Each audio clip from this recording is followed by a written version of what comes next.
For 4 years, the US led the anti-Daesh coalition in the fight against Daesh in Syria. American soldiers fought along with the Syrian Democratic Forces, made up mostly of the YPG terror group.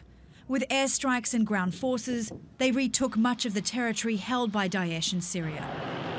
The Syrian war started in March of 2011, when pro-democracy demonstrations gained steam and protesters called for the overthrow of Assad. Increasing instability in the country helped Daesh to flourish.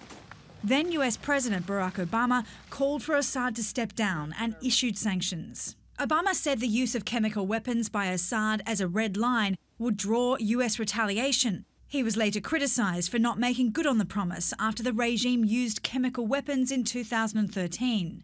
In 2014, Obama passed legislation to arm and train the SDF in Syria to fight Daesh.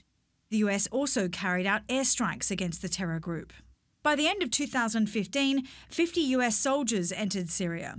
Later, up to 2,000 US soldiers were stationed there. When President Donald Trump took office, his hardline approach was criticised when he tried to ban Syrian refugees from entering the US. But his airstrikes on the Syrian regime were generally supported. In April 2017, more than 90 people were killed in a suspected nerve gas attack. Trump launches airstrikes into Syria, the first direct US assault on the Assad regime. Late last year, the president announced that he'll be withdrawing all US troops from Syria. Now the president says Daesh is defeated. The ISIS caliphate has been decimated. Nobody thought it was possible to do it this quickly. The Trump administration is now trying to reassure allies that the US won't neglect the conflict or the ongoing fight against Daesh once it pulls out of Syria.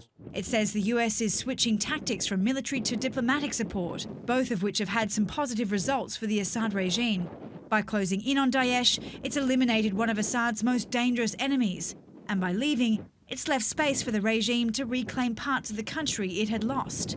From the Trump administration's viewpoint, the revolt or revolution against the Assad regime is clearly over. That's not to say that anyone is fond of that outcome. That's simply an empirical statement of fact, that with the Russian intervention, with the Iranian intervention, that there's no practical way to see an overthrow of the Assad regime at this stage. While dismantling Daesh has been an important achievement, critics say if the US pulls out, Daesh fighters may regroup and return more powerful. Ayhan, TRT World, Washington.